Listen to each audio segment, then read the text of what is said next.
Hi my dear students. उम्मीद है आप सब लोगों के पेपर्स की तैयारी बहुत बढ़िया चल रही होगी। नीट जो हमारा ग्रैंड फिनाले है उसके हिसाब से बढ़िया प्रिपरेशन कर रहे होंगे। उसी के लिए अपना सेकंड टेस्ट जो है अपनी लक्ष्य टेस्ट सीरीज का वो हुआ है और उसके सॉल्यूशंस के लिए मैं आपके सामने आया हूं, जो कि हम डिस्कस करने वाले हैं प्यारे बच्चों 151 से 175 के लिए बायोलॉजी के सॉल्यूशंस। करेक्ट है ना? तो आइए देखते हैं सबसे पहला question, that is 151। Good ozone is found in. Good ozone के बारे में हमसे पूछा जा रहा है। दो ओजोन मानी गई है, good ozone and bad ozone. Good ozone is found in stratosphere, so one liner, stratosphere is the right answer. Bad अगर पूछा जाता तो ट्रोपोस्फियर लगा देते अपन, तो बेटा सी वाला करेक्ट होगा इसका answer. Okay, then coming on to the next 152 को अगर आप देखोगे तो आप पाओगे भैया इसमें ये सारे ऑप्शंस हैं, हिमगिरी, ब्रासिका, पूसा कोमल, टोबैको, मोज़ेक। पहले तो देख लेते हैं क्या पूछना चाह रहा है 152 के अंदर। आपको ये प्रॉपर एक टेबल बना के दिया है, क्रॉप दिया है, वैरायटी दी है और रेजिस्टेंट टू डिसीज की कौन सी रेजिस्टेंट से ये डिसीज फ्री होगा या किससे इसको रेजिस्टिविटी मिली है।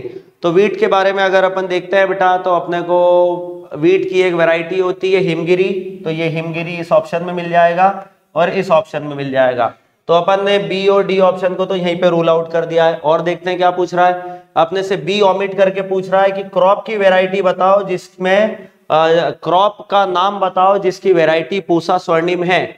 तो वो क्रॉप जिसकी वैरायटी पूसा स्वर्णिम होती है दैट इज ब्रासिका, और ब्रासिका इस ऑप्शन में नहीं मिल रहा है। तो आप ये मान के चलो कि अपना ऑप्शन ए वाला ही सही रहेगा। पर एक बार बाकी भी अपन देख लेते हैं कि और क्या पूछना चाह रहा है। और सी में इसने पूछा है काउपी की वैरायटी कौन सी है, और डी वाले में पूछा है कि चिली कौन से डिसीज से रेजिस्टेंट है। तो एक बार देख लेते हैं। काउपी की वैरायटी पूसा कोमल होती है, बिल्कुल सही है, और चिली जो है वो टोबैको मोज़ेक वायरस से रेजिस्टेंट होती है। सो बेटा ए इसका सही आंसर होगा। ए और सी में अपन कंफ्यूज थे, बट सी वाला जो है वो अब नहीं होगा। Sorry, I am sorry. ठीक है ना? तो ए जो है इसका सही आंसर होगा। 152 का A is the right answer. Coming on to 153 प्यारे बच्चों। Holstein, Friesian, Brown Swiss and Jersey are well known varieties of. तो भैया ये एक्सोटिक ब्रीड्स ऑफ काउ है। Holstein, Friesian Holland, Brown Swiss Switzerland, Jersey New Jersey. ठीक है ना? तो अलग अलग जगह की विदेश की ये वेराइटीज है। So they are exotic breeds of the cow. A is the right answer. Coming on to the next, MOET. MOET stands for multiple ovulation embryo transfer. ढूंढो कहां है मल्टीपल मल्टीपल मल्टीपल, ये गलत हो गया। ओव्यूलेशन, ये गलत हो गया। ओव्यूलेशन, एम्ब्रियो, ये गलत हो गया। यही सही बच रहा है बेटा, multiple ovulation embryo transfer technology. ठीक है, so C is the right answer for 154। Coming on to the next one, 155. Which of the following is a marine fish? समुद्री मछली छाट लो इसमें से बेटा। तो एनसीईआरटी याद करो, एग्जांपल्स लिखे हैं हिल्सा, सर्डाइन्स, मैकरल्स, पॉमरेट्स। तो केवल हिल्सा ही दिख रहा है, बाकी रोहू, कतला कॉमन कार्प तो नहीं है। So hilsa is the right answer for 155। Coming on to the next one. Which of the following is correctly matched? आपको करेक्ट मैच ढूंढना है बेटा, करेक्ट मैच। एक सेकंड ज्यादा लगे क्वेश्चन में, लेकिन रुक कर ये जरूर देखा करो कि पूछना क्या चाह रहा है। अपने को करेक्ट मैच ढूंढना है। सीरीकल्चर, ना जी ना, फिश का तो नहीं होता है, सिल्कवर्म का है। एक्वाकल्चर, पानी से रिलेटेड ऑर्गेनिज्म, मॉस्किटो कब से पानी में रहने लगा। एपीकल्चर फॉर हनी बीज, बिल्कुल सही है। आखिरी वाला भी देखते हैं, पिसिकल्चर फॉर सिल्क मॉथ, ना जी ना, मछली की बात हो रही है यहाँ पर। So only C is the right match. So C is the correct answer for 156. Apiculture, rearing of honey bees. Coming on to the next. Jaya and Ratna are the semi-dwarf varieties of rice. B is the right answer for 157. अरे बाप रे, बहुत बड़ा question है। देखते हैं कि इतना ज्यादा कॉन्सेप्चुअल है या नहीं। Which of the following are the species that are crossed to give sugarcane varieties? इनमें से कौन सी वैरायटी को क्रॉस करोगे तो ऐसा गन्ना मिलेगा जिसमें हाई शुगर कंटेंट भी होगा, हाई यील्ड भी होगा, थिक स्टेम भी होगा, एंड मोस्ट इंपॉर्टेंटली उसमें एबिलिटी होगी कि वो नॉर्थ इंडिया के शुगर केन ग्रोइंग बेल्ट में पाया जाए। तो नॉर्थ इंडिया के शुगर केन बेल्ट में सैक्रम बारबेरी पाया तो जाता है, लेकिन इसमें इतना शुगर कंटेंट नहीं होता है, तो इसको हम क्या करते हैं, सैक्रम ऑफिसिनेरम से क्रॉस करते हैं, क्योंकि इसके अंदर बढ़िया ये सारी चीजें पाई जाती है, हाई यील्डिंग है, थिक स्टेम है, शुगर कंटेंट बहुत बढ़िया है। तो हमने इन दोनों सैक्रम बारबेरी और सैक्रम ऑफिसिनेरम नाम की वेराइटीज को क्रॉस करते हैं, तब जाकर ऐसी वेराइटी मिलती है प्यारे बच्चों जो नॉर्थ इंडिया में लग भी पा रही है और उसके पास में ये सारी वेराइटीज भी है। करेक्ट है ना? एक बार फिर एक्सप्लेन करता हूं। सैक्रम बारबेरी नॉर्थ इंडिया में लगती है पर उसमें ये क्वालिटीज नहीं है। सैक्रम ऑफिसिनेरम में सारी क्वालिटीज है पर वो साउथ इंडिया की वेराइटी है। तो दोनों के डिजायर्ड कैरेक्टर्स को कंबाइन करने के लिए अपन जो है ब्रीडिंग करवाते हैं। तो इन्होंने यही पूछा है कि आप शुगर केन की कौन सी वेराइटीज को ब्रीड करवाकर नॉर्थ इंडिया में लगने के काबिल भी बना लोगे और ये सारी खूबियां भी उसमें पाई जाए। So answer is saccharum barberi and saccharum officinarum. बाकी तो नहीं दिख रहा है, बारबेरी एक में है तो यहाँ रोबस्टम आ गया। So it is the right answer according to the NCERT also. 158 B is the correct answer. Now coming on to the next one, 159. Match column 1 with column 2 corresponding insect pest resistant varieties.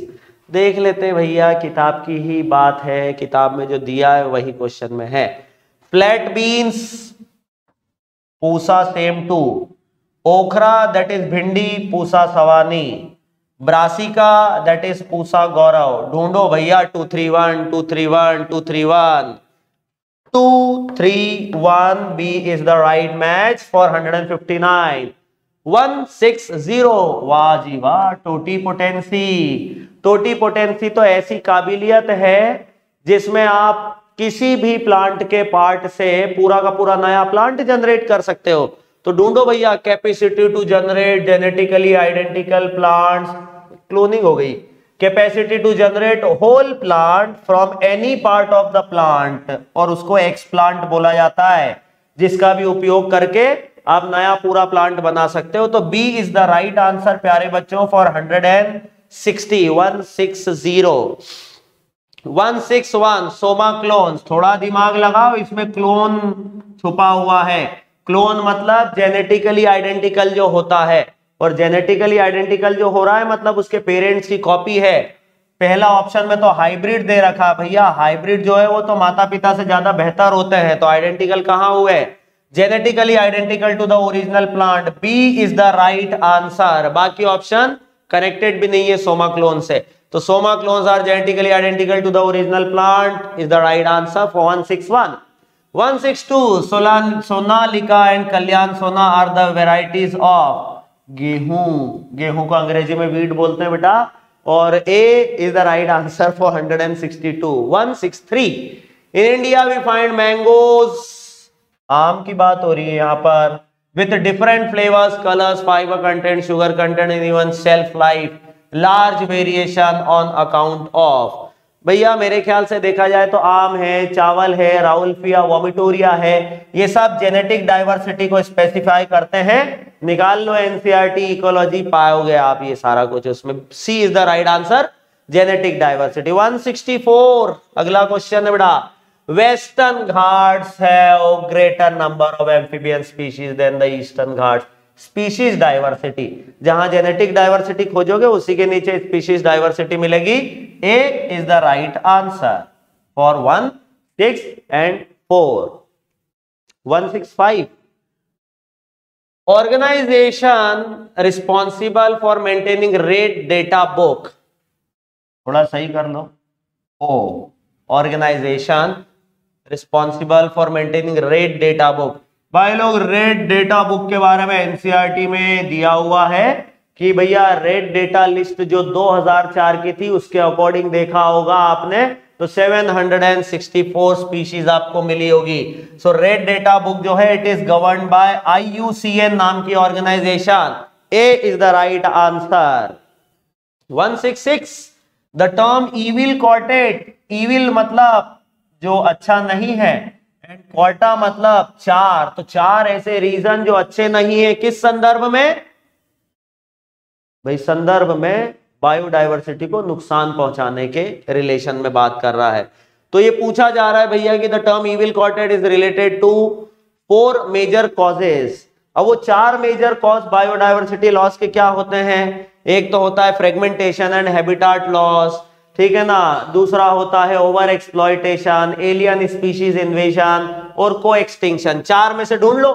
Forest loss ना जी ना, population explosion ना जी ना, air pollution ना जी ना, biodiversity loss यही सही जवाब है। तो 166 का डी करेक्ट आंसर है प्यारे बच्चों। 167 which of the following is not a cause of, अरे अभी तो किया, सेम चीज वापिस रिपीट हो गई। Explanation remains the same. Destruction of habitat सही है, इन्वेशन ऑफ एलियन स्पीशीज सही है, over exploitation of natural resource सही है, keeping animal in zoological park कुछ भी अनरिलेटेड है, ये बिल्कुल एकदम ऊपर जो पूछा गया है बायोडायवर्सिटी लॉस इविल क्वार्टेट की ही बात कर रहा है, तो ये रिलेटेड नहीं है, therefore it is not the option which is matching these language of the question, loss of biodiversity. Therefore C is the right answer for 167. ठीक है प्यारे बच्चों, coming on to 168. Presently total number of biodiversity hotspots in the world.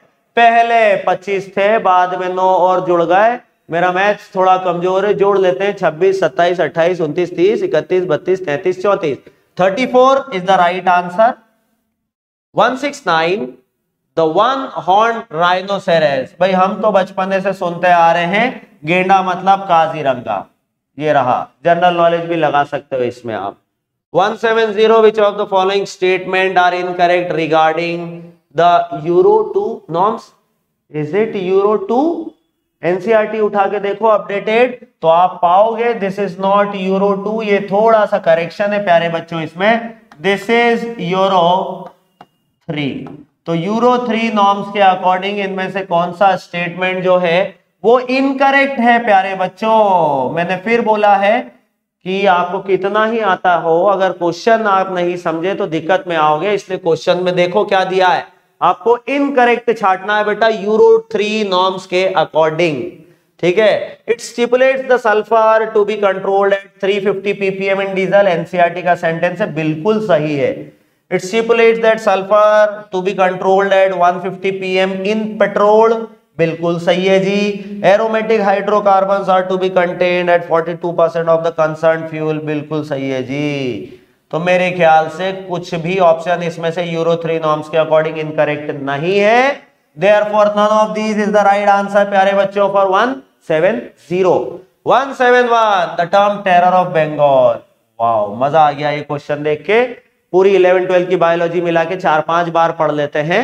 तो terror of Bengal जो है वो water hyacinth को बोला जाता है, that is Eichhornia crassipes, B is the right answer. 172 contamination of water with sewage is indicated by the cyst of. मैं आपको बताता हूं, अब यहां पर थोड़ा सा ध्यानपूर्वक एक्सप्लेनेशन सुनो। अगर यहां पर सिर्फ आता contamination of water with sewage is indicated bye, तो प्यारे बच्चों हम आंसर लगा देते ई कोलाई। कंफ्यूज नहीं होना है, मैं जो बोल रहा हूं वो वापस सुनो। अगर सिर्फ ऑप्शन होता, क्वेश्चन होता बेटा contamination of water with sewage is indicated bye, तो आप आंसर लगाते ई कोलाई, ठीक है ना। कोलीफॉर्म टेस्ट वगैरह आप करते हो, ई कोलाई का प्रेजेंस देखते हो। बट प्यारे बच्चों यहां पर उसने सिस्ट की बात करी, जो मेन वर्ड है क्वेश्चन का, सिस्ट। तो भैया सिस्ट आपने देखा होगा, ये पाया जा रहा है एंटामीबा हिस्टोलाइटिका। थोड़ा हेल्थ एंड डिसीज जो पढ़ा होगा उसका भी यहाँ पर जो है अपना कॉन्सेप्ट लगा लो। सो एंटामीबा इसका सही आंसर होना चाहिए। एंटामीबा हिस्टोलाइटिका जो बीमारी कर रहा है, और फिर वही फीसिस जो है वो जाकर सीवेज को कंटेमिनेट कर रही है, करेक्ट है ना। तो this is how it is related. तो सिस्ट के कारण आंसर एंटामीबा है, अदरवाइज ये ई कोलाई होता, कंफ्यूज मत होइए, करेक्ट है। 173 हाई कंसंट्रेशन ऑफ न्यूट्रिएंट्स, बाप रे बाप, specially nitrates and phosphates in water, ओहो हो, can accelerate which of the following phenomena. अरे बहुत ज्यादा न्यूट्रिएंट कंटेंट अगर हो जाएगा तो प्लैंक्टोनिक एल्गी इसका ग्रोथ होने लगेगा ना, जिसको एल्गल ब्लूम बोलते हैं, तो ये तो होगा।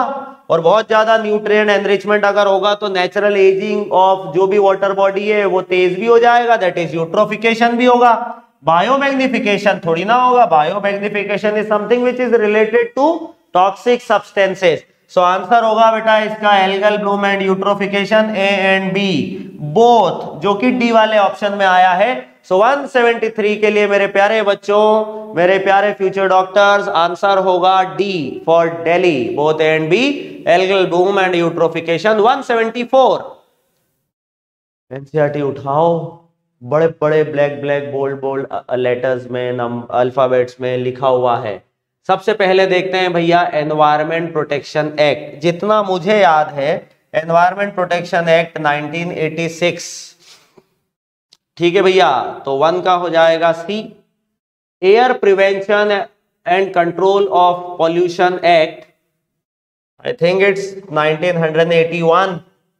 Water act, it is 1974 and coming on to amendment in the air act to include noise।